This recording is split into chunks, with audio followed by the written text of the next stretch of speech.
Greetings from Ashtanga Yoga Mandir. Thank you for joining the sixth session of the Dhyana meditation series. Today's discourse is on Kayanupasana leading to Chittanupasana, conducted by Venerable Kalugovila Ananda Theru. A special note of appreciation goes out to Captain Anura Abesekara and Ms. Varuni Bibili, a senior instructor of AYM, for introducing His Holiness to Ashtanga Yoga Mandir to assist us with conducting the program. First of all, I'm very thankful for the Ashtanga Yoga community that you have invited me, and especially the fact that you are looking at spiritual guidance. In fact, half of what I want to say is about how do we use this physical exercise into a more spiritual practice. That's why I even said when Varuni proposed, Vyasa proposed when initially, let's have a session called Kayanupasana leading to Chittanupasana. So broadly speaking, I'm going to share my screen. I'm going to speaking about a few things during the today's discussion. So there will be a part where I will be addressing uh, at the body level or more of a therapeutic practice. Then I will be also looking at a therapeutic narrative and self-awareness. Now I'll tell you what each means, but before going to that, let me show you that they are somewhat linked into body, mind, and words. Now, kaya, vachana, chitta. So, chitta anupassana coming from the term chit or sita. That is basically the mind. And kaya, everyone knows that it's talking about the body. Now, what does a therapeutic practice mean? It's let's for a moment say it's all about the body and all about the body and the mind. Now, I don't have to tell you a lot about what body and mind is because you guys are quite advanced when it comes to body and mind. But let me anyway tell you a few things about body and mind. That whenever we have some neighbors in Sri Lanka next to our Homagama temple, and a fascinating story that I always tell to people that one day they have discovered a cat in their well, but the cat has decayed so much it was almost unrecognizable, like totally decayed, and you only find the remnants of the cat. And the moment that they opened the well and discovered that the cat has fallen into the well, they started falling sick. Everyone was throwing up, they were getting diarrhea, etc. Now, they were not faking the symptoms, but to see that even the household, the husband said, Swamin Wahanse, if we hadn't noticed the cat on the well, we could have, it went, if it had it been the fact that we did not notice that, we would have not gotten ill.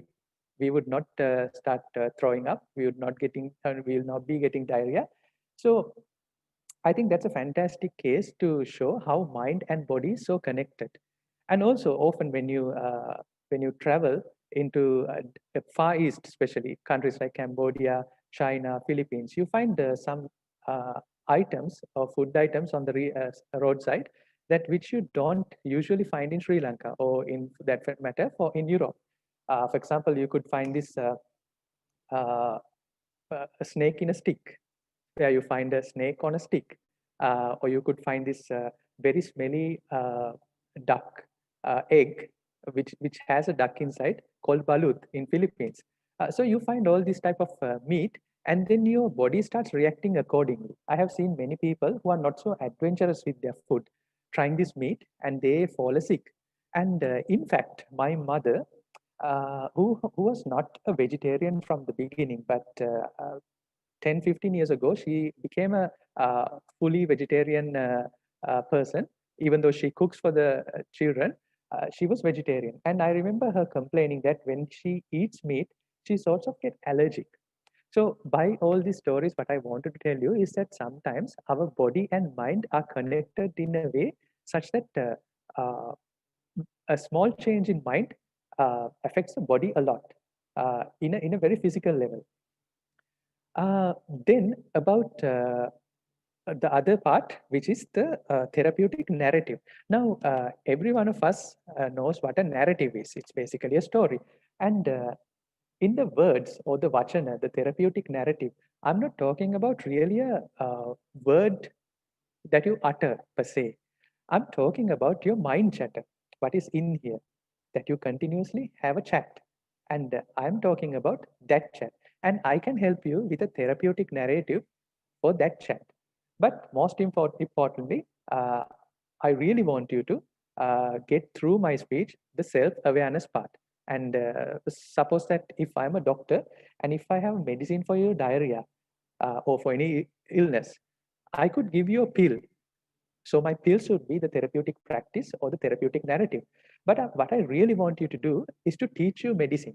I think that's what would most benefit you, because you can self-heal yourself.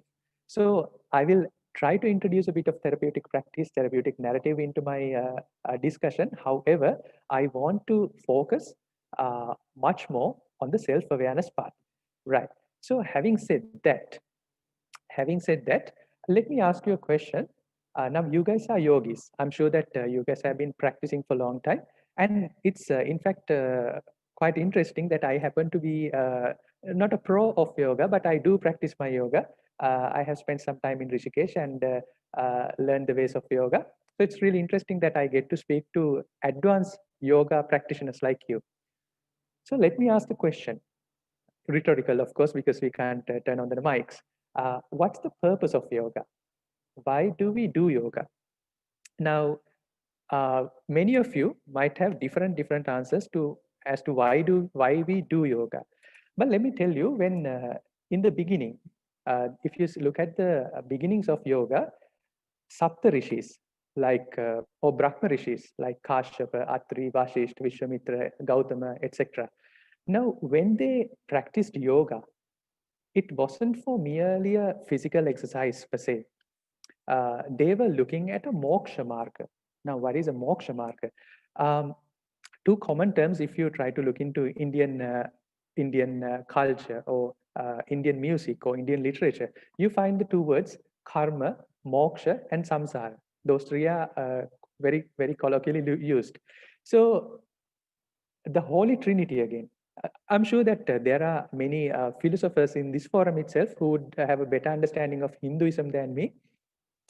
So the Holy Trinity, Brahma, who's the creator, Vishnu, who helps, or who's the preserver, or Shiva, who's the destroyer.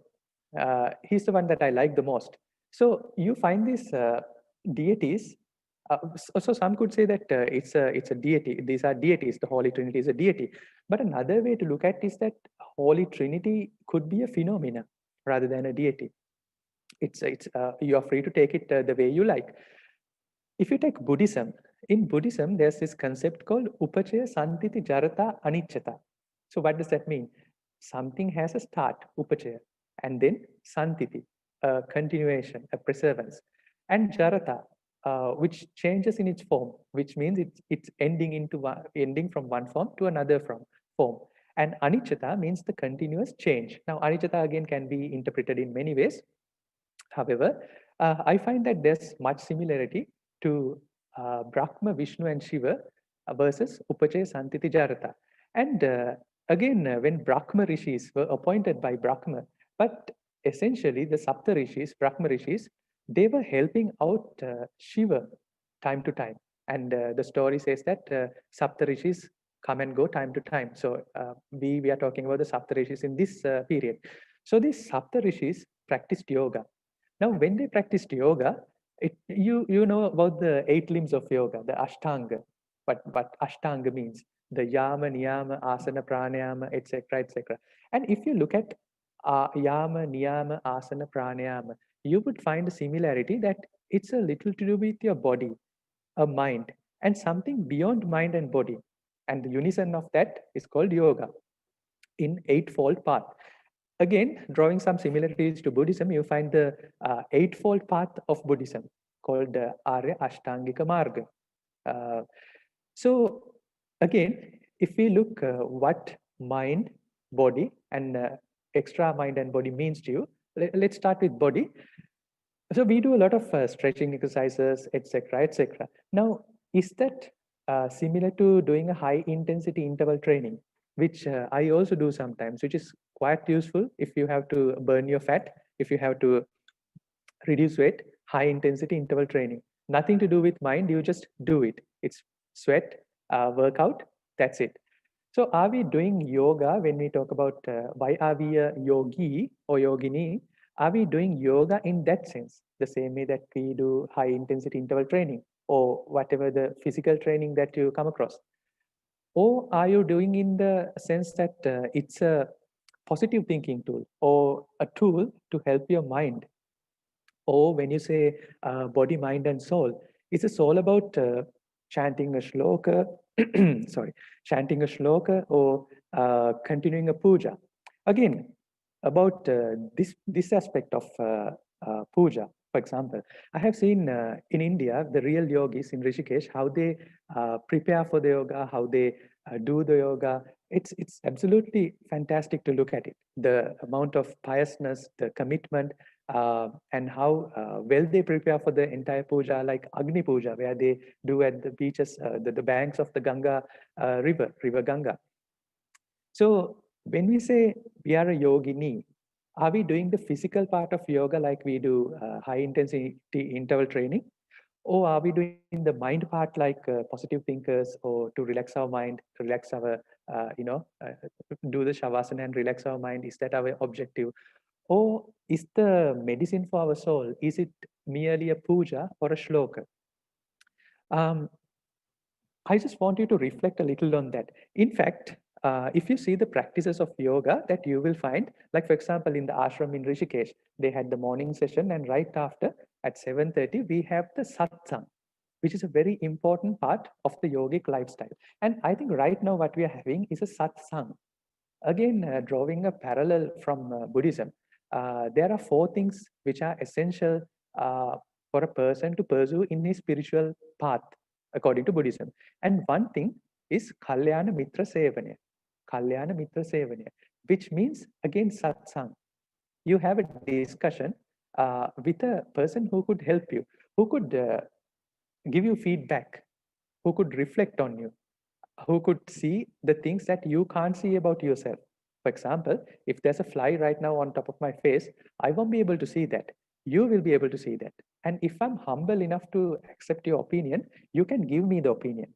So, satsang. And again, let me thank again Ashtanga Yoga for organizing this fantastic session, because satsang is really a huge part of yoga or the lifestyle of yoga. So all in all, wherever I look, if you read the Vedas, if you look at the literature, I find yoga far beyond a mere physical exercise. It's not like high intensity interval training, but it's a moksha marga. Now, what does a moksha marga means? So let's say you don't have to necessarily subscribe to this idea. I'm quoting from the Vedas or Indian literature, that if we have a wheel of samsara or a chakra, a cycle of existence, and if there's a way out to be with Brahman, to be with yourself, oneness, moksha, enlightenment, nibbana, whatever you call it, whatever you would like to call it, be with the God, be in the heaven, there's an exit. And yoga is developed, is practiced with this thing, this single thing in mind. So are we doing that as yogis and yoginis right now? Especially, most of you, I'm sure, are teachers as well. So when we think about yoga, are we looking at the full spectrum of yoga, or are we focusing on one small thing? I wanted to sort of self-reflect on that fact, that there's bhakti yoga, there's karma yoga, where it's a daily thing. It's a continuous thing. It's a 24/7, 365-day thing. Raja Yoga or the lifestyle yoga is really a lifestyle. We cannot summarize or simplify yoga to a 1 hour practice session at a gymnasium over a yoga mat from 6:30 to 7:30. It is definitely not that. And why I'm telling you again, I'll tell you a small story. Before, like Varuni mentioned, I was not a monk all my adult life. When I was young, I started going to a Latin and ballroom class, and then I got pretty serious with Latin and ballroom. And the initial reason I went to that Latin and ballroom class, because there were cute girls, and that's the reason that I subscribed to that class. But then again, after a couple of years, I found that Latin and ballroom is not about hugging someone and dancing. It's much more. It's quite meditational. It's like yoga, it's meditational. So if I say someone who's coming to dance that you should look at the meditational aspect of it because you are a spiritual guy, it wouldn't last for long. So you come for something else, but you end up pursuing on a totally different path. So likewise, I'm sure that you came to yoga for some reason. Maybe it's to reduce your weight, maybe some reason that you saw a nice poster or saw these beautiful posters that the yoga teachers put up. We don't know what. But now that you are in this path, I want you to understand that yoga or Raja Yoga is absolutely not about an exercise. It's a moksha marker. It's a path of enlightenment. It's a path of to be one with the God, to be one with the Brahman, right? So I will elaborate one by one what is my perspective as a Buddhist monk, more than a Buddhist monk, as a spiritual seeker or someone who's in a path of spirituality, right? We call ourselves Buddhist, Christian, Islam, Hindu, etc., etc. But all in all, I know that everyone is in a spiritual path. Our content might change, our language might change, what we believe might change, but we have this direction of spirituality. So again, I want you to understand that yoga is a path of spirituality where Sapta Rishis practice to help Shiva, the Adiyogi, right? So it's absolutely not about a mere physical exercise. Now, having said that, what type of a yogi are you? What is your answer? Are you doing yoga because you want to be happy, or is that it's a quite trendy thing, or are you fighting a depression, or is it just boredom, or is it to show off? You know, if you look at Instagram, it's almost impossible to find that someone who doesn't do yoga now. It's so pop culture. It's so mainstream. You know, if you don't do yoga, you're like outdated, even within not only with the elderly population, but also with the kids these days. Yoga is a mainstream practice. So are we just following a trend? Have we started yoga because we wanted to sort of get out of a depressive state of mind? Or is it something beyond that? Now, I want you to question after this session today, I want to question what is your motive? And whatever the motive you have, that is absolutely fine. It's okay to have whatever the motive, but I want you to understand when Sapta Rishis, the Brahma Rishis, when Brahma appointed the Sapta Rishis and asked them to do yoga, or when they started practicing yoga, it wasn't for any of those reasons. It was purely meant as a path of enlightenment or a moksha marker. Right. Now, let's forget yoga for a moment and think for yourself, why do you do anything? Why do you do anything? What makes you do anything in your life? Study, work, take a jog, take a nap, meditate. What's the reason that you do anything? Since that I'm asking all rhetorical questions and that you can't talk, I will answer myself and see if it relates to you. I think whenever we do something, we feel happy about it. We feel nice about doing that. Or there's some relief. We relieve of certain tensions. Eventually, it fulfills us. It gives us peace. So whatever we do, we don't do something if it's giving us a negative emotion, like if it's not fulfilling us, or if it's not trying to satisfy us, or if it would not relieve us from anything, we would not do that.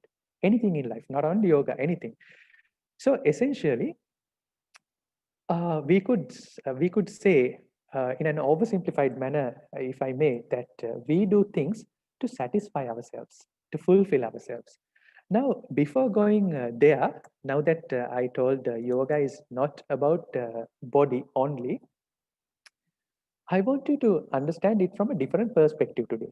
Like it was mentioned in the beginning, that we are doing this session to understand a part of spirituality. Right. So, you know, waning and the waxing of the moon, it's a very common, naturally occurring phenomena. So, the moon keeps growing and the moon keeps waning off. If you see, even the word lunacy, lunatic, it's quite close to, they say that when there's moon, people go bonkers, people get lunatic. In a way that if you take astrology, things like astrology, uh, you find that the mind, chitta, is always connected to the moon. Moon has a lot to do with our mind. So what I want you to understand is that during this discussion today, I'm going to talk a lot about mind. Actually, I'm not going to talk a lot about your minds. I'm going to talk a lot about my mind. And since we have the same physical nature, we are same species, and we speak the same language, and more or less we are in the same belief system, I think that talking my mind or reflecting on my mind would help you to reflect on your mind. Right. So again, when you look at mind, uh, if you look at mind, take something like a Sanskrit term like Vijnana Bahirava Tantra. Vijnana Bahirava Tantra. Now, Rava Bahirava. Rava means sound. Bahi means extra, out of the sound. And Vijnana Bahirava Tantra. What is out of the chatter of your mind? Tantra means practice. It could mean practice. So a practice which is out, which is extra mental. And also, if you look at the Mandukya Upanishad, you find that four status of consciousness. There's the waking, Jagrat, dreaming, Swapna, the deep sleep, Susupti. And there's a fourth stage called Turiya, which is not included in these three categories. And again, if you look at Buddhism, the more technical versions of Buddhism like Abhidharma, you find Chitta, Chaitisika, Rupa, Nibbana. So in these books, they explain about the existential things like Chitta, Chaitisika, Rupa. Let's say for the simplicity that it's about mind. But it also describes about something called Nibbana or enlightenment. But that is the least described thing in the text. And again, if you look at Veda in Rig, that you will see that Turiya is never explained. It only says that Turiya is neither Jagarat, waking, neither Swapna, dreaming, neither deep sleep, neither Susupti. That's what it says. However, time to time, scholars try to define enlightenment. Scholars try to define what Turiya is. Scholars try to define these things. I think more or less they fail in what they're trying to do, because how can we understand something that we don't know? Because everything that we understand, we do it with our mind. Now, let me get to that. Why did I say that? When I show you this image, and if I ask you to imagine a demon or a devil or a ghost, you would have certain imagination. Oh, so I didn't show you anything. Sorry. So if I ask you to take a mental image of a demon or a devil or a ghost, regardless of what religion you follow, just have a mental image of a demon. Now something would have come to your mind, and something would have come to your mind would be something like this. Maybe a more scary version. This is the nicer version, Casper the Friendly Ghost. Now, you would think that you have the ability to think about anything possible in the world. But I'm going to tell you that although we think that way, we cannot think of anything. When I ask you to take a mental note, picture a demon or a ghost, you could only think of certain pictures, right? So you would think of a ghost who's human-like, or you would think of a ghost who's animal-like, or you would think of a ghost who's hybrid, animal and human both. But you would never think of a ghost like a web camera, or a router, or a computer. You don't think of a ghost like that. So I want you to understand your mind. Oh, I'm at least trying to talk about my mind, that when we think, our thoughts are really chained. We don't have the full freedom to think anything. So it's like a cow who's grazing, who's tied onto a pole with a rope. He thinks that he can graze around freely, roaming everywhere, although he thinks that he can only navigate or roam freely during the amount of the amount of the length that the rope will provide him to go freely. So likewise, our mind, although we think that we are quite creative, we can think of anything, that our mind is limitless. It is not so. We are quite bound by a certain limit of our mind. I also want you to tell a small Zen story, right? I'm sure that you have heard about this Zen story of a Zen master and a student. So this student is a quite educated person. One day he wanted to go and talk to this Zen master, who's an enlightened Zen master. So he wanted to get deep into his wisdom, the student, and he said, "Master, teach me your wisdom." The master said, "Fine, take a seat. Let's have some tea." So the master had two cups in front of them on the table. He was pouring from the pot and telling, he was pouring tea from the pot.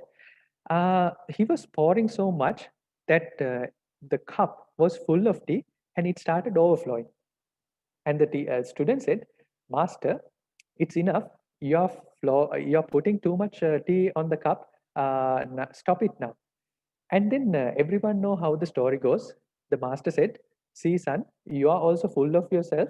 Until you empty your cup, um, I can't teach you anything new." Now, that's the story that we hear. But there's a deeper meaning to that Zen story. Imagine a person who's not, who's not arrogant with his knowledge, who's not full of himself. A very humble person, very down to earth, very open person. Even an open person like that still can't fully empty his cup. Why? Because when I say ghost, you can only think of a particular ghost picture. I can ask you think about 100 ghosts. Still, you can only think of certain 100 ghosts, and what one person would think would be quite different to what the other person think.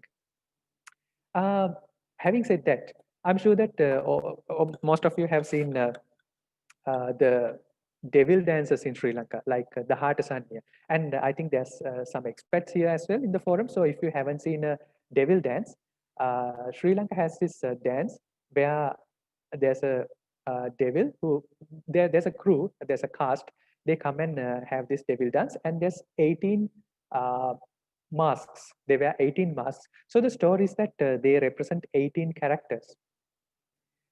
But again, I want to look at it this way. In this Dahata Sanya, or in that particular act, is that 18 characters, or is that 18 possible characteristics a mind could have? Sometimes you are furious, sometimes you are filled with fury, anger, sometimes you are quite sarcastic, sometimes you are funny, sometimes you are very lustful, sometimes you are very greedy. So uh, in a way that you might see that I'm trying to give away a message that instead of externalizing things, we should look at it from a different perspective, a perspective of mind, an internal perspective. So this 18 moods a person have, I'm going to propose you that these 18 moods are quite habitual.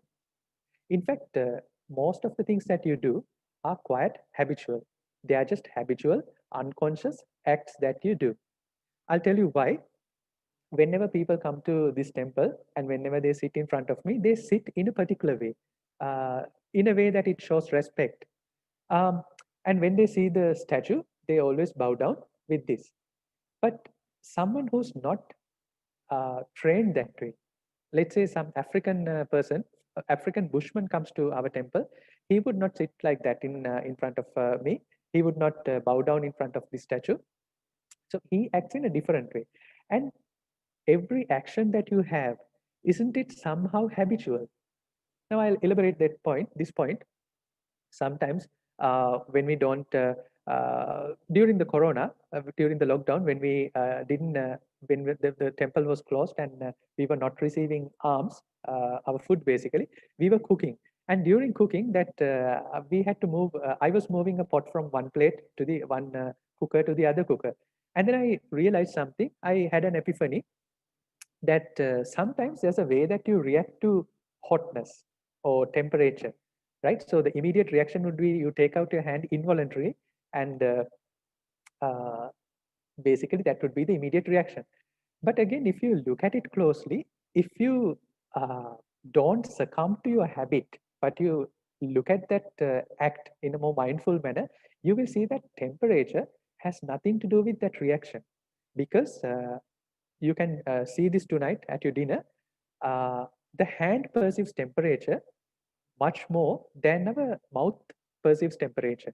So something which is very hot, which is unbearable to hand, you can put it in mouth and enjoy it, right? But if you try to touch it with hand, it's quite unbearable. And we have this immediate involuntary reaction to take away our hand. So when we do things, when we react to things, are we reacting based on a habit? Now, don't listen or accept what I'm proposing to you. Don't reject it also. Just openly try to relate it to your experience.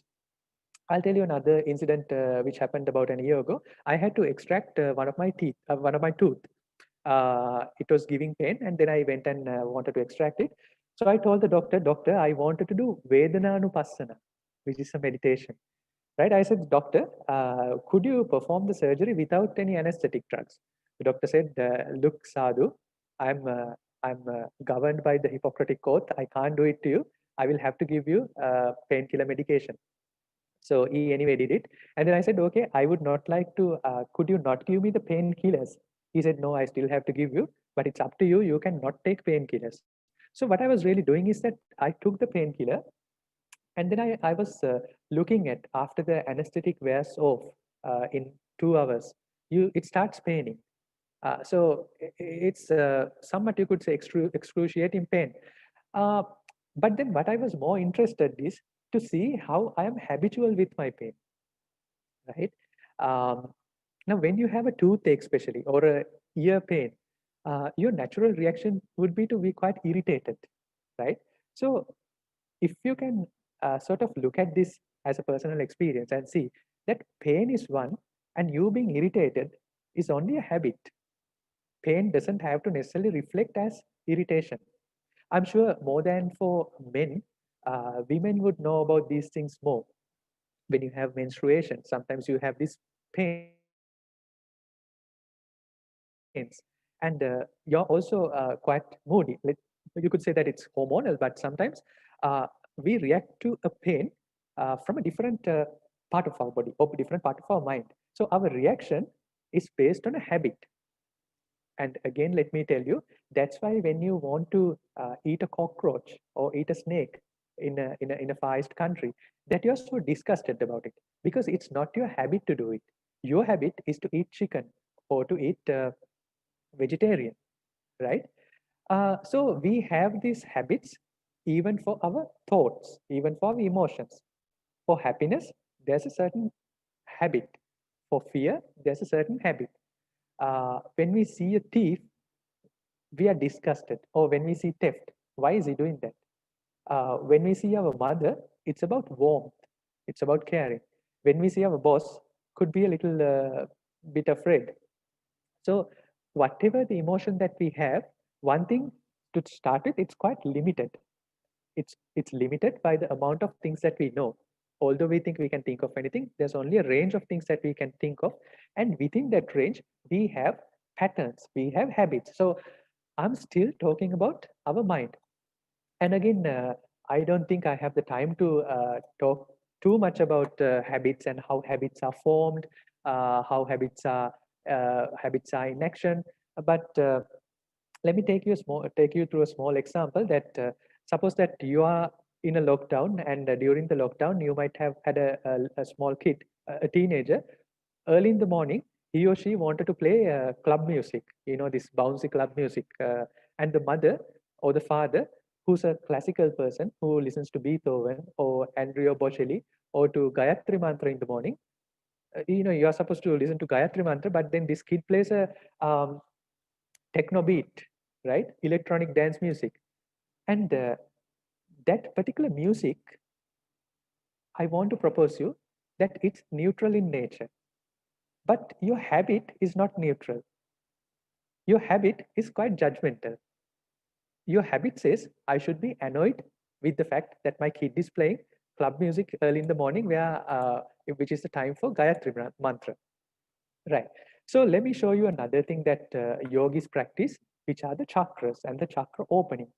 Now, I don't have to tell you about chakras. I'm sure that many of you have done this, you have worked on Kundalini, etc., and I actually don't have to tell you what it means. But I want you to look at these chakras from a different perspective. Are we really trying to open a physical chakra, or are these related to a state of mind?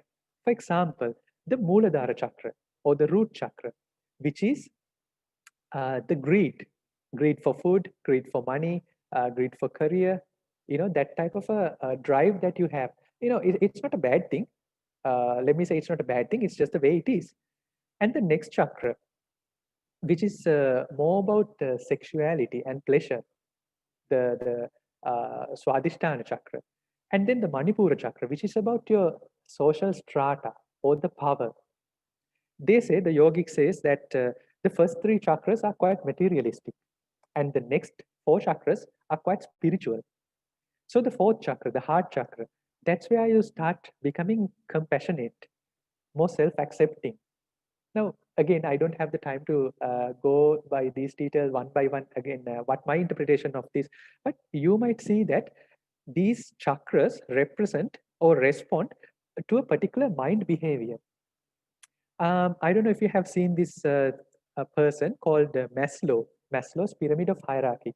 He proposed something that there's a basic, or there's a motivation behind every human act, and time to time, age, when we grow, as we mature, our needs change. Now, age is not necessarily a chronological age. It's not the number of years you have.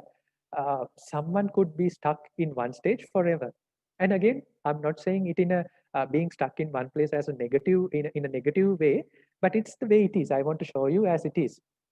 So the first few things are the physiological needs, the safety needs, the warmth, the caring, and the love and belongingness, and the esteem, the power that you have. So according to Maslow, the first four layers he has attributed to the more materialistic things. But the yogic practice, it's far ahead. It considers that only the first things are materialistic. There's four distinctive chakras which are totally dedicated to spirituality. So you see why we should not consider yoga as a high intensity interval training at all. It's not a stretching exercise. It's really a moksha marga. And you will also notice that the last chakra is not on your body. It's out of your body. That's the final chakra, where you become one with Brahma, or where you find your enlightenment, whatever the way, whichever the way you want to call it, based on your religious belief, right? Now, having said that, now a person who wanted to go from one chakra to the other chakra sort of have to be saturated in that chakra. Only when the root chakra is saturated, your Swadhisthana would open, which means only when your greed to money, to food is satisfied, you will move on to the next chakra, which is romance or sexuality. Someone who's hungry, he can't have the next chakra open. And again, these chakras doesn't open like in a say, it's not digital. There's a range of openness. So one can be open to 30%, the other can be open to 30%. Likewise, but in order for one person to move from one drive of life to the next drive, certain things have to be fulfilled. When I got ordained, I stayed in a rural part of Sri Lanka. People are really poor there. They don't have food. So when I tried to talk about spirituality to them, I found myself that it's quite impossible to talk spirituality, because they're hungry. Their first needs have to be met first, right? So you see that these chakras correspond to a mind, and every time we move one step up in the ladder, we sort of want to fulfill something. Fulfill. What does that mean? Filling a cup, right? We want to fulfill something. So although that everyone wants to fulfill something, that is the single thing that a lot of people can't do. Now, what will happen if you are fulfilled? You are at peace. Why I'm saying that? You are not at peace because you are always doing something. And why are you doing what you are doing? Is because you want to fulfill something. And the problem with trying to fulfill is that grass is always green on the other side. Now, people were complaining that they don't have enough leave during 2019. But now that there's lockdown everywhere, in Europe especially, people are complaining that we want to work, right? So the grass is always green on the other side. You can not get fulfilled. But why is that? There's a reason for that. And that reason of understanding lies through the path of yoga, lies through the path of Raja Yoga, by understanding your mind, your existence, and trying to tap to a knowledge, or trying to tap to even the word knowledge is wrong in that sense, trying to tap to something which is beyond our mind, which is beyond our mind can offer. Um, so we try to fulfill things, but we know that although we try to fulfill things, we cannot really fulfill things. Now, let me also show you a few problems associated with trying to fulfill our needs until we rest in peace. Now, again, rest in peace, people say when someone is dead, people say rest in peace. And in same thing in Buddhist culture, when someone is dead, they say attain nibbana. But to me, really, sabbe satta bhavantu sukhitatta means that you find an existential bliss. You don't have to wait until you are dead for that, right? You find your bliss, you find your moksha, you find your nirvana while you are alive, right? So a person, if you take, he grows from being a kid to a teenager to an adult, and then he starts working, he starts looking at power, and then he retires. So that's the life cycle of a person, waxing and waning, waxing and waning, right? The things that he does to fulfill himself time to time differs. So based on what chakra is open, he'll be acting according to his chakra. But I want to show you something. If I can somehow draw a graph of the cost that you incur every time you want to have satisfaction, or every time you want to fulfill, versus your age, right? So I draw a graph between the amount of money that you spend versus your age. You will see a graph like this, that when we were young, let's say when I was young, if I wanted to have a car, I only needed a box of matches. Or if I wanted to fly a plane, a rocket, I only needed a candle. That's it. That's my rocket. I could go to the moon. But now, if you want a car, you are not satisfied with a Maruti. You are not satisfied with a Vitz or Aqua. You want BMW. So you always sort of yearn for something above what you can afford. You can't be satisfied with this. And you would say, after some time, after you hit a certain age, your needs are quenched, so you don't have to spend so much. But let me say that you still end up spending more. To the left side of the graph, an adult would spend on recreational drugs. He would spend on alcohol, whatever the recreational drug he takes. And when you are old, you spend on your medical drugs. So it keeps going up. There's no escape from trying to fulfill yourself in that way. Right. I also want you to understand something, or maybe I'll skip that because I have a limited session today. So if you see that the yield of happiness, the same amount of happiness that we take versus the amount we spend, the return on investment always keep going down, right? Somehow we do not have a fix to that. And let me draw your mind to another chicken and egg situation, right? Trying to fulfill an urge, trying to fulfill something is called urge, that is desire.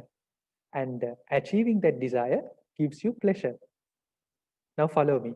Trying to fulfill and fulfill, or the wanting to fulfill, yearning to fulfill is urge. And achieving this desire gives you pleasure. But the small trick here is that pleasure makes you want it more. Pleasure makes it stronger. So from a very sort of light pleasure or a light urge, a light drive of fulfillment, it becomes a very heavy urge, right? I'll tell you the reason for that. We keep ending up getting more and more attached to our desires. Early this year, during the first Corona period, lockdown, there was a family who often visits, frequently visits the temple, and the father passed away.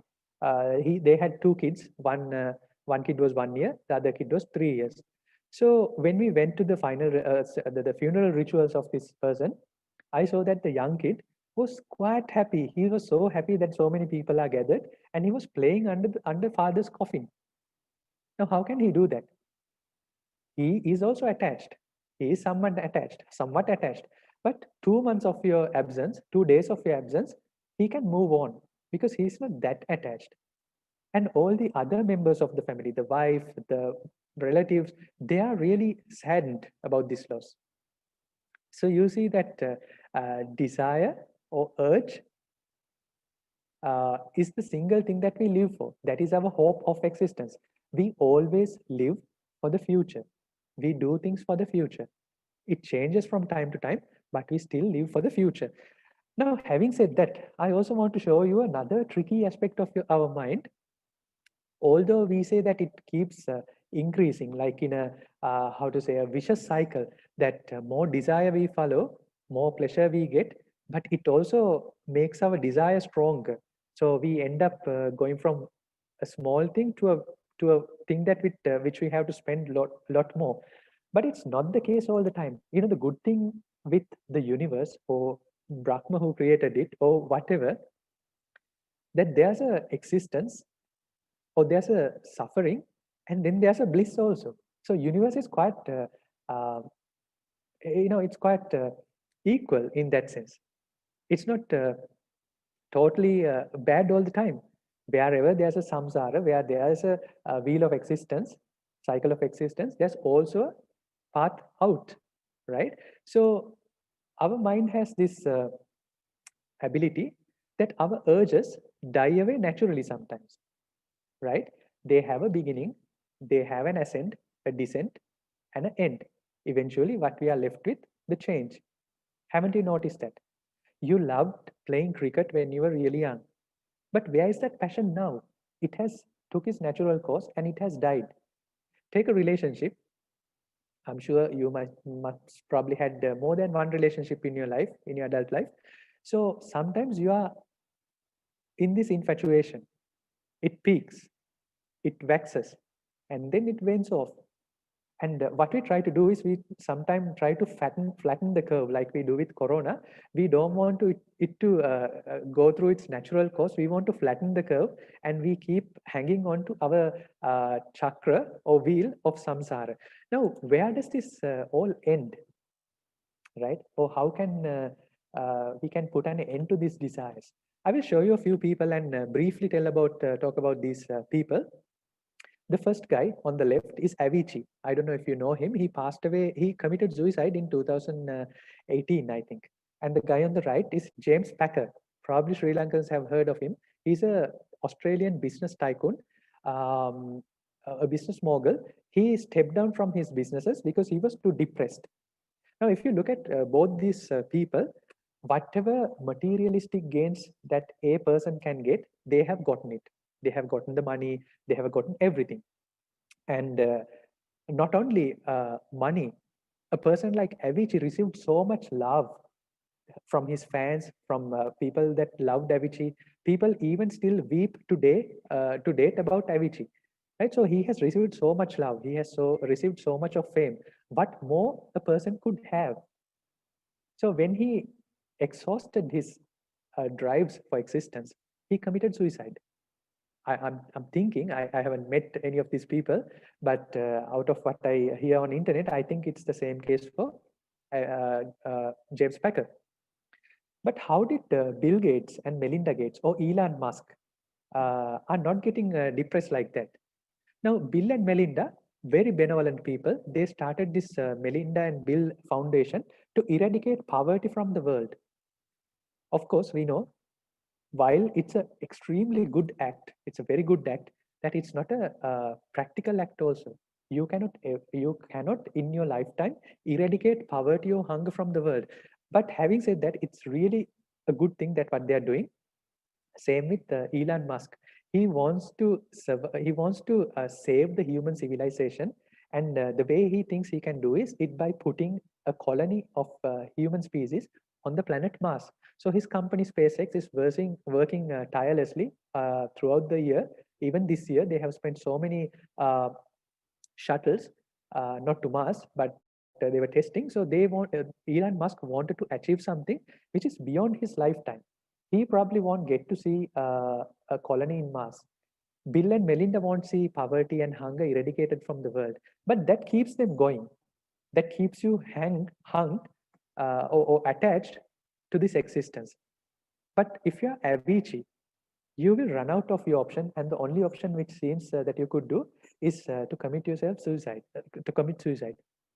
Now take a Buddhist monk or any monk or any person who's in the path of spirituality.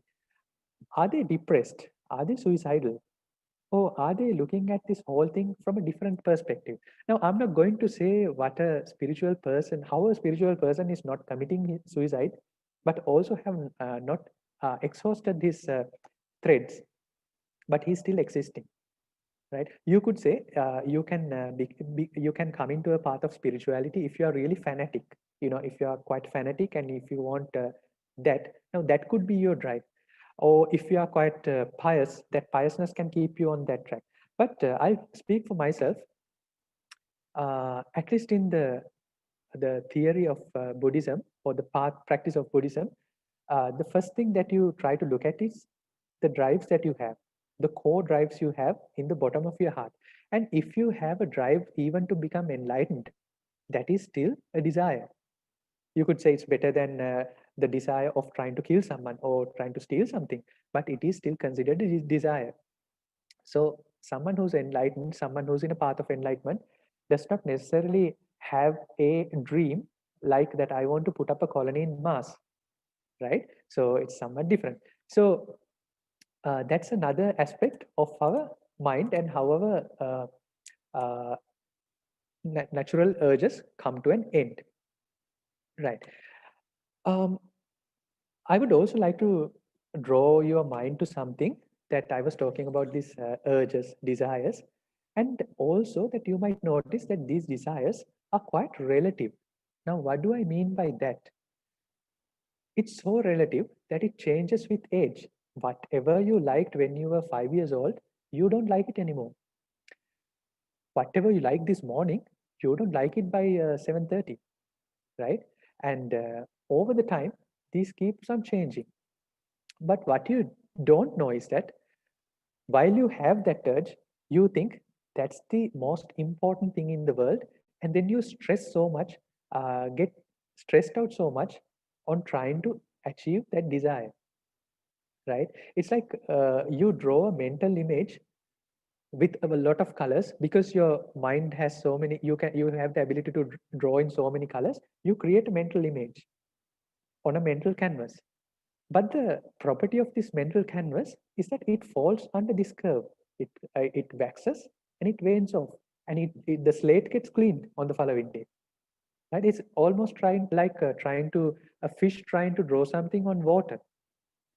But because you don't know this, for that particular brief moment when you are infatuated with the desire, you're so stressed out. And especially if you can fulfill your desire, if you get the physical things which are needed to fulfill that desire, you are fine. But the moment that you can't have it, then you are quite stressed out. Now, let me tell you that how to sort of avoid that. A good way to avoid it is through distraction, right? Distraction can be yoga, right? You can distract yourself by performing yoga. Like I have seen when I was in Rishikesh, a lot of ladies who came there and a lot of men who came there, they were trying to escape from some issue in their life, right? I only saw a quiet handful who are quite happy and they don't have a problem and they just came for the fun of it. I only found like 2-3% of the people, but most of people who opted for yoga were somehow psychologically disturbed in some way. They couldn't accept the life as it is, so they were looking at a distraction, which is really good because sometimes you really need the distraction. But what I want you to understand here is that now, if you have come for a distraction, I want you to find the cause of that distraction, or cause of that stress, cause of that suffering. So whether you opted for yoga, for traveling, for spirituality, I see a lot of people opting for spirituality because they are mentally disturbed. They are deeply disturbed inside, right? A lot of people who are fine with it, they don't come to the temple, they don't go to the kovil, they're just fine. But especially when you hit a certain age, when you are somehow pressurized, you think that spirituality is the option, which is of course good. But now that you have come for any reason, maybe it's for fun, maybe it's for trend, I want you to open your third eye now, and open that third eye chakra. Now, by me trying to say open your third eye, it's nothing to do with another eye that you are going to open, but it's about another perspective which is focused inwards. All this time you were trying to externalize things. You were trying to externalize feelings. But now I want you to use your yoga practice to internalize and look inwards, right? Uh, so with that, I will give you another quick example. If someone has been to India, uh, someone has seen this these pictures, they are called the mandalas. It's I think a form of Tibetan art form. So these mandalas represent 1, 2, 3, 4, 5, 6 realms of existence. So there's 6 realms. One realm is heaven, one realm is human, and there are 4 other not so nice realms. So whoever who's in heaven, uh, it's about ecstasy. And in the human realm, you find purpose. And in realms like other animal realms, it's all about self-preservation. You want to, you have that instinct. You want to preserve yourself. In fact, uh, we have a place where we feed the bird. Whenever the birds feed on the fruit, they're so vigilant because we have a cat also. Um, the birds are so vigilant, they don't even enjoy the food properly. They're always on the watch out. It's all about self-preservation. And there are certain realms which are about cravings. It's purely about cravings. Some realms about jealousy and rage. And let me show you that these realms are in the grasp of a demon. He's holding it with his 2 hands, 2 limbs, and mouth. Now, what does this mandala represent? I will give you another interpretation to this mandala. These realms, we could think of existential like realms which are existing in the physical world, or we could think of states of our mind. Sometimes you are filled with ecstasy, you are filled with benevolence, joy. Sometimes you have the purpose, like in the human world. Sometimes it's all about craving, about agony, about fury, about survival, about jealousy. And you use your 5 senses: ear, tongue, eyes, uh, sensation, body. You use these 5 sensations to hold on to this. And your mind is in an endless wheel where you transform one realm to the other, and there's endless suffering everywhere. Well, at least 50% of the time, right? So, someone who's in a path of yoga would use yoga to jump out of these realms. All the enlightened beings are outside this wheel of samsara. They are outside this chakra, right? So how do we do that? Now, internalizing is the beginning. But when we start internalizing, there's also one more thing that we could do. There's this word called pratyaveksha. I was trying to find an English translation to that, but I failed in doing so. You know, if you Google on a Sanskrit dictionary, you would find something like look in retrospect or reflect. But I defer to agree with that definition, because pratya means pratyahara. You know, it's food in literally, or it's the fuel, or it's the input rather. Veksha means you search for, you are looking for. So you look for the fuel. which keeps burning your agitation, desires, urges, fury, ecstasy, right? So what is Pratyaveksha? You could do this Pratyaveksha while you are doing this, you are doing the yoga. While you are eating, you could do the Pratyaveksha. Now, as Buddhist monks, we have this practice when we take our meals, we have to chant the shloka for Pratyaveksha, right? So the idea is that when I'm eating, I'm looking at my mind and I'm thinking, am I eating this for my habit? Or am I eating this because I'm so greedy, I'm craving to eat this particular thing? Or am I eating it with disgust, right? Why am I eating it? Am I eating it for my mere physical existence? For what reason am I eating it? Now, the idea behind this is to not bar you from anything. If you are eating with greed, fine, go ahead, eat with greed, but know yourself. If you are eating with rejection, if it's disgusting, uh, you can even not eat it. But the important thing is that you internalize and identify that why, with what purpose, with what mindset that we are doing it. So this is a few things about our mind. I can go on and on for few hours about mind because I am not a yogi expert. I'm not an engineering expert, or I'm not an expert in shloka, but I am an expert in one thing. That is my mind. I know the width and breadth of my mind. And I think because I know my mind, I can understand how your mind works also. So again, without lengthening the conversation, because I also want you to give a small practice that I find sometimes which could be useful. I want to tell you one final thing. Our mind is also quite binary. It's very digital. Why I mean digital is that it's either one or it's zero.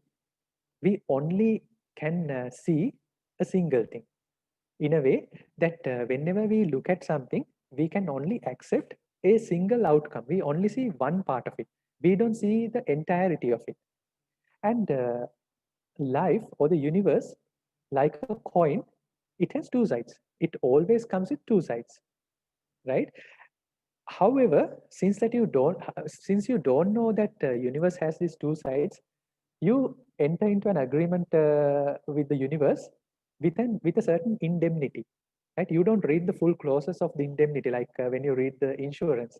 You don't look at it. You only agree to one part of it. There's a question also. I will answer later. Right. So you only look at one part of your life. You only tend to accept one part of your life. I will give you an example. Can someone think of the reason for divorces? When people get divorced, why do they get divorced? A natural answer would be people get divorced because their ideas doesn't match, or their parents interfere. There's some discrepancy somewhere. But I would want you to think it from a different angle. I would like to propose to you, people get divorced because they get married, right? People get divorced because they get married. It's simple as that. You ask a kid, they know. Now, there's a Sinhala song I remember. I will translate it for you. එදා සෙනෙහෙන් නොබැඳුනා නම් මෙදා වියෝවක් නැහැ. Now, what it says in English is that hadn't I found love in that person, today I would not have a heartbreak. I would not have an heartache. Imagine the person that you love the most, be it your child, be it your mother, parent, or your loved one, your fiance. If something happens to that person today, right now, you would be quite upset, right? So that is the way our mind works. But I want you to focus, go back uh, to t minus one, or t minus one, like in when you launch a rocket, you have 10, 9, 8, 7, or you count downwards and then there's zero. So it's called t minus 1 minute. So I want you to reflect back one day before you fell in love with that person. Now, of course, if you're talking about your husband or wife, you wouldn't fall in love immediately. It's not like 100% thing. You don't find love immediately. Most of us, it's not love at first sight. It grows over time. It waxes it wanes. I don't know if it is waned, but at least it waxes, it grows. I want you to go to the day before you found an interest on your most loved one. And that day, just before that day, we did not have any love for that person. Past that day, whatever happens to that person, you are so upset. So again, why did that happen? When we met someone, we only accepted his love, his existence. We only accepted his life. We did not accept his death. Why? Because we are so binary, we only agree to one side of our life. We can't see both sides of our life. So we are quite limited in that sense.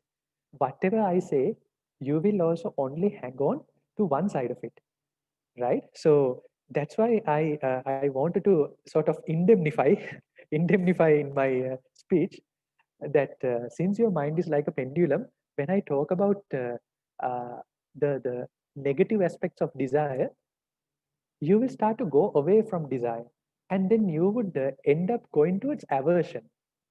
There's no way that you can stay without a movement. You're always swinging from one side to the other side. You either like something or you hate something. That is the very simple nature of our mind. Look at your daily existence. Either you liked something today or you disliked something. Either you accepted the existence or you rejected the existence. This is our entire mind, simplified. So because I know that whatever I said today, I know that you would only see one aspect of it, especially with the metaphors I take. There's a problem with metaphors. Metaphor is really not talking about the particular metaphor. It's talking about something which is underlying. So there's a Zen quote, a Zen teaching saying that a sage is showing someone the moon. He's showing a cat the moon, but the cat is not looking at the moon. The cat is looking at the finger because the cat can't see the direction. But you are not cats. Although you do cat pose, you are not cats, right? So I want you to focus on this aspect of yoga. And again, let me stress, yoga is not about a simple stretching exercise. Maybe you came for a stretching exercise, but it is not about a simple stretching exercise. It's about how you identify, how you get hold of this path of moksha. How do you get hold of this path of liberation? Not from the government, not from your husband, not from your wife, not from the person who's depressing you the most, but by your own mind, right? How do you get out of this cycle of mandala, where you are in different realms? Early in the morning, you are in heaven. By the evening, you are in the worst, furious realm, right? Maybe when you start doing yoga, you get to the ecstatic heaven realm. But the moment you come out of yoga, you are furious. In fact, I know a good yoga practitioner is very practiced, 10-15 years of experience. He was telling me the other day, Sadhu, I find yoga so relaxing. It's really calming my mind.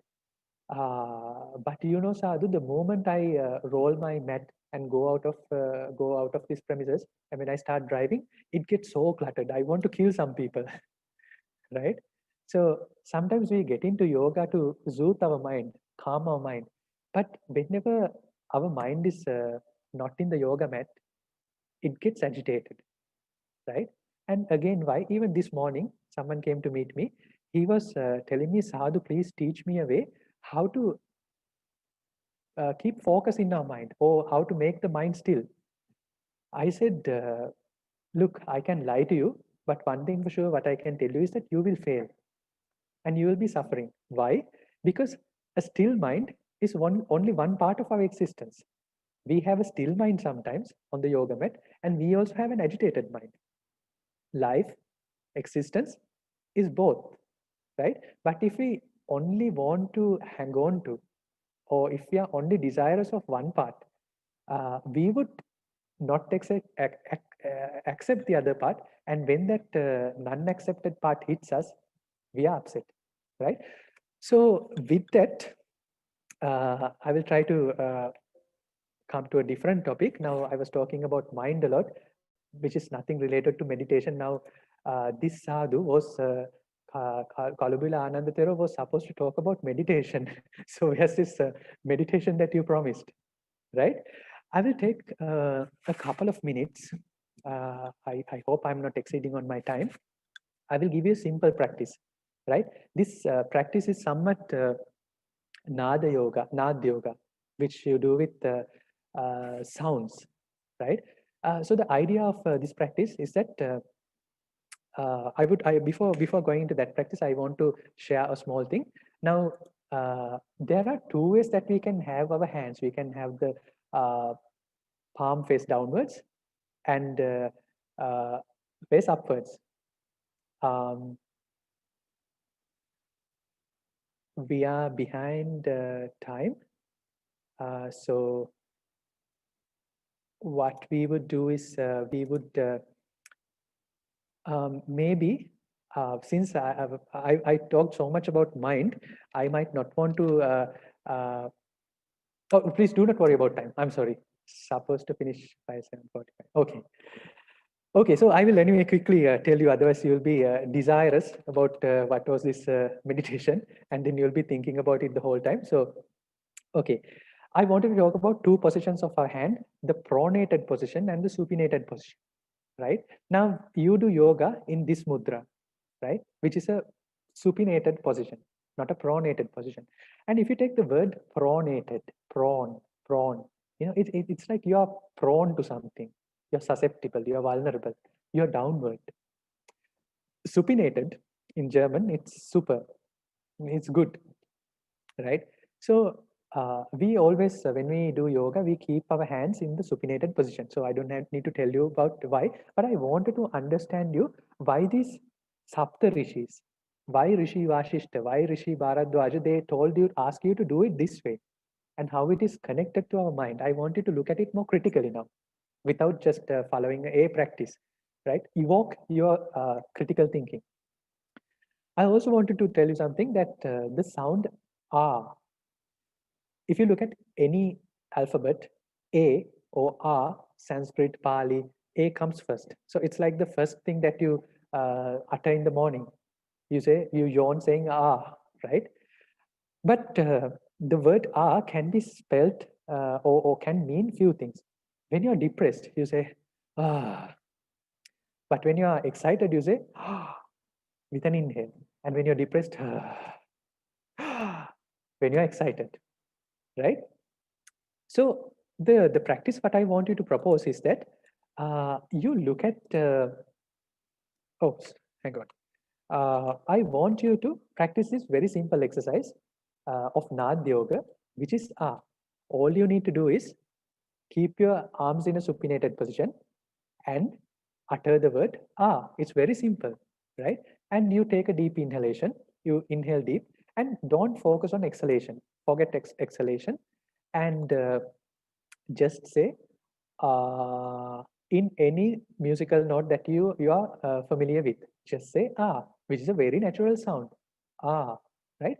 But I want you to say from the base of your vocal cords. At least don't try to utter it from the base of your vocal cords. Now, if you touch your in between your collarbones, right, you would find that there's this vibrating vocal cord which gives you the sound. Like when you say what, you know, that downward sound, so you focus on that. Don't touch it, just focus on that.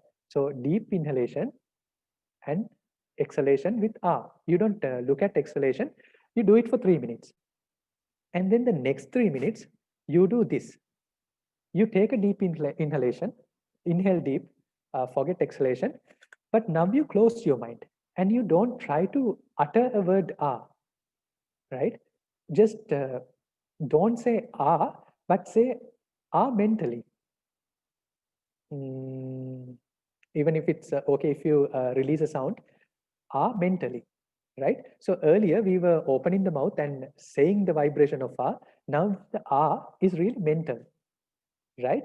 And do not make a noise, and focus on your vocal cords that if it's vibrating.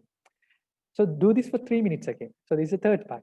And the final part is that you don't make a sound at all. The R is totally in your mind, and you only focus on this R, right?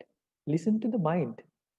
Now, my talk today was about how Kaya-anupassana would lead to Chitta-anupassana. So in a rough sense, let me summarize that Kaya-anupassana is something that we do with our Kaya or our body. But what I want to harp on, stress upon, keep repeating is that look at it from a more internal perspective from today onwards, right? If you want exercise, of course we do the exercise, but try to look at the entire yoga practice uh, as spiritual practice rather than a exercise routine. Look at it more spiritually. And I gave you a simple exercise. Now that is a simple exercise which would lead from Kaya-anupassana to Chitta-anupassana. But this is just a practice net. Like if you know cricket, right? There are these practice nets in the cricket by the side of the cricket ground. These practice nets are only for practice. The real cricket happens in the middle of the ground, right? That is where the real cricket happens. So this yoga, the meditation, they are only practice nets. They are there for you to become in a more secure environment and practice it. But the real meditation, real yoga happens in your day-to-day life. It's in your real life, right? So with that, I will conclude today's session. I hope that you gained some knowledge. There's quite a bit of questions, but I am not sure how the timing is allowing for me to answer that. If one of the organizers could brief me on what I should do next, I'd be glad. Thank you for that very interesting and relatable discourse, Swamin Mahansa. We'll move on to the Q&A question and answer session. It's just one question that has, it's just one question, I think, and the rest, they're appreciating your discourse. Shall we move on with the question, Swamin Mahansa? Yeah, let's do that. Ananda Thero, is distraction a good coping mechanism to be used in the long term? Would it not encourage escapism or avoidance of the trigger or the problem? It's a very good question, and you see that escape is sometimes very much needed, right? It's a very needed thing because see, again, our mind is like a waveform. It's like an ocean wave. We have ups and we have downs. That's the nature of our mind. And when we go up, it's called the upward cycle. So if you pass a certain upward cycle, which is usually a cultural norm, people call you that you are crazy. That's how when you can laugh to anything and you will sing outside the room, people call you that this guy is crazy, he's lunatic, he's manic. And there's a downward cycle. And every one of us are in this cycle. Either we are on an upward cycle or we are in a downward cycle. Sometimes when we are downward, and when we pass a cultural norm, people say that this guy is depressed, he's clinically depressed, diagnosed. Now, our mind rotates or swings in between these two states. Sometimes we need intervention. I have seen a lot of people who approach me. Sometimes they really need medical intervention. They need some sort of a mood stabilizer in the form of a chemical drug to stabilize their mood, right? Without that stabilization, you can't have that mind swinging in up and down. So if someone asks, is taking a antipsychotic drug, is it a good thing or a bad thing? Yes, it's a needed thing. It's definitely a needed thing. But will it help your problem for the eternity? It might not, right? So similarly, a distraction is sometimes very much needed, very much needed. It's actually more needed sometimes than try to being self-aware. Now, why I say that is with experience. A lot of people come and talk about their problems to me, say that there's a heartbreak, he's suicidal. In fact, during the last Corona lockdown, about 7 people came and they wanted to commit suicide, right? So, some guys who come, I said, okay, it's just before the election. I said, see, you are a fan of the elected president. Don't commit suicide yet. Please vote your caste first and then commit suicide. Right? If you are dying, might as well die the way you like. Vote for your president and then die. And another guy came and said, Swaminaz, I really want to commit suicide, but I want to give everything that I have. I said, okay, come and park your car in front of the temple and then die. Give all the papers to me and then die. But none of these guys died, right? So, but sometimes we are very depressed. And most of these guys, when they come, they are so confused. They don't know what to do. So the first thing I do with them is to offer them a cup of tea and talk about various other things. And then I take them to the room that we chant, and then I chant with them. Uh, uh, we have the Tripitaka and we have this thing called the Pirit chanting. I do Pirit chanting with them, right? No amount of logical reasoning helps that person at that time, but Pirit chanting helps him, right? So similarly, sometimes distractions are very useful and it's really needed. It totally depends on what your mind state is. But mind you, what is more important is satsang, kalyana mitra ashraya, or a guidance, a teacher, or a, not a teacher really, a friend who's willing to help you. That is what's most important, not the distraction. Because someone can get distracted and he can get into that mental lock. And the problem with this distraction, problem with this therapeutic narrative, therapeutic practice I gave you, that there's a tipping point to that. That I can tell you that breathe out and be in the supinated position. But when your husband comes and scolds at you, all that piece is gone out of the window. So the problem with this therapy is that there is a limit, but understanding your mind is limitless. So that's the answer to that question. Thank you, Swami Mohan. We have a lot more questions coming in. So I'd like to mention that we will not be taking any more questions, but we'll go on, Swami Mohan, with the questions that we have right now. This is from Meg Walker. You mentioned the mind's link to the lunar cycle. What would you expect? What would you expect would happen to the mind or body if we gaze at the moon for a long period? Let's say 5 to 10 minutes. Right. Okay. Now this is a classic example of what I was trying to talk about, the metaphors, right?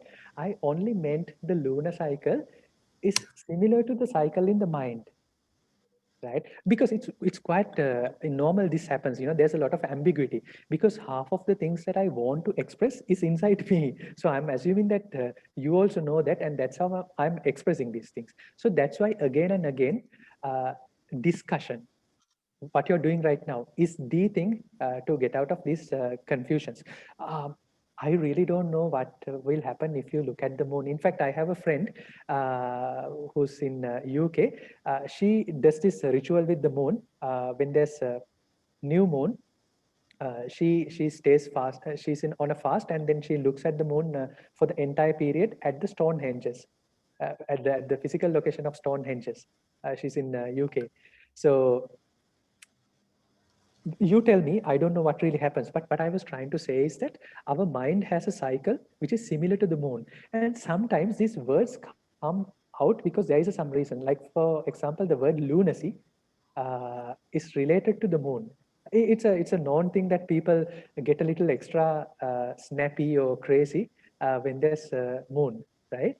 So, what we have high tide and low tide. Now, if you go to a beach and stay in a beach when it's dark, from 4 p.m. to 8 p.m., you will see that how much the moon, takes that tide up, the low tide to high tide. There's a huge attraction force. I'm sure that there's some form of a good benefit which should happen with the moon thing. But like I told you, I'm not an expert of those things. I'm not an expert of Surya Namaskara, of the moon Namaskara, but I am an expert of the mind Namaskara. Thank you, Swami Mohan. So we have another question. How can we practice limitlessness without boundaries of mind? Right. One thing, a direct answer that I could give you is that although you try to practice it, you will fail in doing that. That's again the tricky part with spiritual practice. You will start practicing something. In fact, if you take Buddhism, it sort of chops the whole enlightenment experience into 4 parts, four layers: Sovan, Sakadagami, Anagami, Arihat. Right? So someone who's Sovan, let's say someone who had a immense paradigm shift. One of the things that he would change in his mind is this thing called Silabbata Paramasa, which literally means that he would not make use of a practice for his moksha marga. Now that's quite counterintuitive, right? It's very counterintuitive. Always look at these spiritual paths like this. Now we have a stupa, chaitya on top of our building here. If you don't know what a stupa is, imagine a building, right? That you are constructing a building. And in order to construct a building, you have to use this supporting structure, which is called the satalim or something. So you use this structure to build the building. And to build the building, of course, you need that structure. But the completion of that building is the day that you painted the building, plastered the building, and removed that structure. Right? So answer to your question, if we try practicing something, you will become an expert in that practice. Like you will be a master of that practice, but you might not find limitlessness there because you are limited by your practice. The moment someone says, okay, from today onwards, we only have one rule, no more this practice in this world, then you are upset, right? So having said that, it's also very important to understand, although we say that removal of practice is the end of the game, towards the game, we need a practice. But what I'm saying is be mindful, don't expect liberation from a practice. It's quite an oxymoron, right? I'm trying to say a confusing thing. The practice would help you, but practice would not give you liberty. That's what I'm saying. I don't know if it came out right. Maybe I can elaborate it on another day later in length. The easiest way to understand is read this book by Pablo Coelho called what's that? The guy who's going in search of some treasure. I can't remember the name. Pablo Coelho. Yeah. Thank you. So, are we searching peace in whatever action we do in our daily life? Or is it something else? Or is it a mind distraction? Very interesting question. Can you repeat the question again? Are we searching peace in whatever actions we do in our daily life? Or is it something else? Or is it a mind distraction? Right. Like I told you, we are actually not looking for peace. Now, every being wants this peace, right? Because although that we want to rest in peace, we don't know the mechanics of how it works. We don't know the mechanism of our mind. We don't know how our mind works. So instead of looking for peace, we go and opt for drive, for desire, for urge, for wanting, for craving. That is what we do, right? So we keep on, although we really want to be free, we don't know how to be free.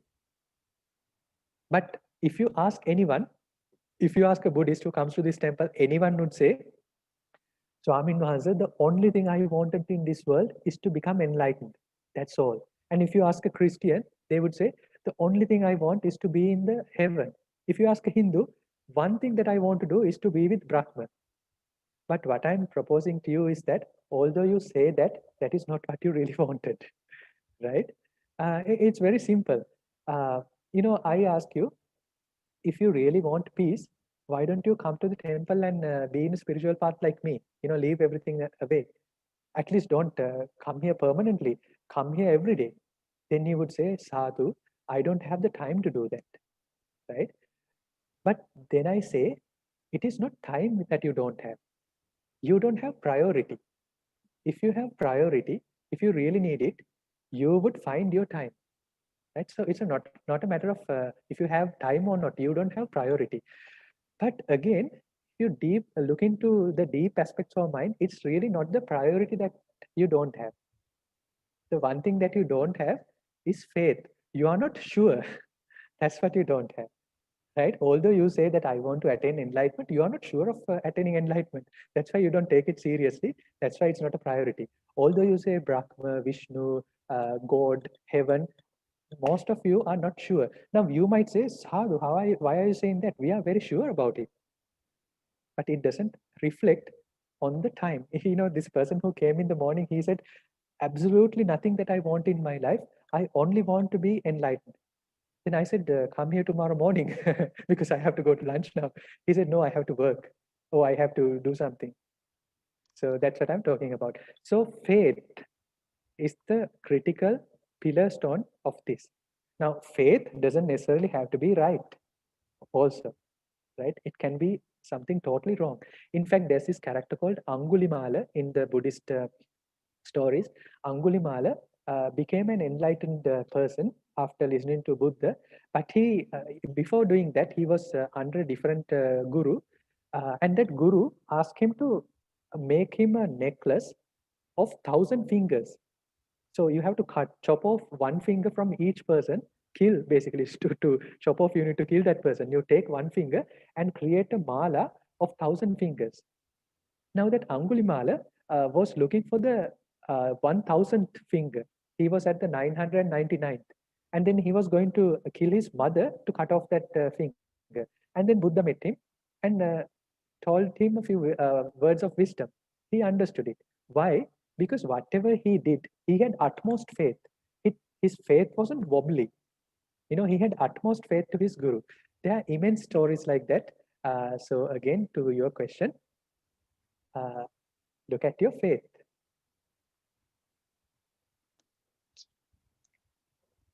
Next question, Zabi. Can we explain how to control Krishna Vrittis? Which are the main reasons for depression and other problems? Now, the first part was explain the Krishna Vrittis, afflictions of the mind. Oh, affliction of the mind. Okay, so right. So I'll talk about depression. Now, what I can do is I can give you many answers, right? But instead of doing that, let me ask you this question. Now, you've been listening to me for the last few minutes. Some of you might have agreed with me. Some of you might have disagreed with me. At least you might have agreed to one portion of what I said and disagreed with one portion of what I said. Now, whatever the portion that I said, the portion that you agreed, why did you really agree with it? For example, if I say the cause for, I think I lost my connection for a minute. So although I give you an answer, I can give you many answers. Whatever the answer I give you, you might either agree to it or you would disregard that, right? So what I really want to say is that I don't know answers to these questions. But I don't know answers to many questions. Back in the day when I was pursuing for my PhD, I thought I know a lot of things. I'm really well-read, well-educated. I know a lot of things. The single thing I understood after becoming a monk is that I don't know things. I don't know many things. So although I said that, right? Although I said that, but the message I want to give you is that I can tell you different reasons for that. For example, I could say, your mind is such that it's because of the karma that you have done in your past life. It's your karma. Or I could say that it's a wish of the God, that God intended your mind to be depressed. So that's why your mind is very depressive and you have these agitations. Or I could say that there's a chemical imbalance in your mind. That is why your mind is such. So I have three things for you, three main reasons. One thing is that your mind is depressive because of your karma, whatever you have done in a past, yesterday, day before, previous life, or whatever. Or is it because that God really intends your mind to be depressed because it fits in his grand plan? Or it's because it's the way it is. You have your serotonin, you have your dopamine, they are quite mixed up. They are not doing what they're supposed to do, and that's why your mind is depressive. Now, which one would you like to accept? I could give you 1,000 reasons, I can give you 1,000 reasons. But the frank answer is that I don't know. But although I say that, I want you to explore yourself and try to see what is really the cause for this depression. In fact, the entire discussion that I was doing today is about self-awareness, right?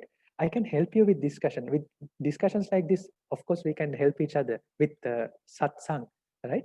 But really try to understand yourself. My depression is my depression, which should not be your depression. So short answer again, don't accept my answer, neither reject it. Thank you, Swami Mahansa. So, on behalf of Ashtanga Yoga Mandir and the audience, I'd like to take this opportunity to thank Venerable Kalubovida Ananda Thera for accepting our invitation and teaching us the ways of self-healing through introspection and not reacting habitually, while also reminding us that anything and everything that we do in complete absorption is actually meditative. Thank you once again, Swami Mahansa. In addition, we also greatly appreciate the enthusiasm shown by the audience during the program. So with that, we will be wrapping up the 6th session of the Dhyana series. We look forward to meeting you again on Friday at 6:30 p.m. So we'll be wrapping up. Good night and thank you.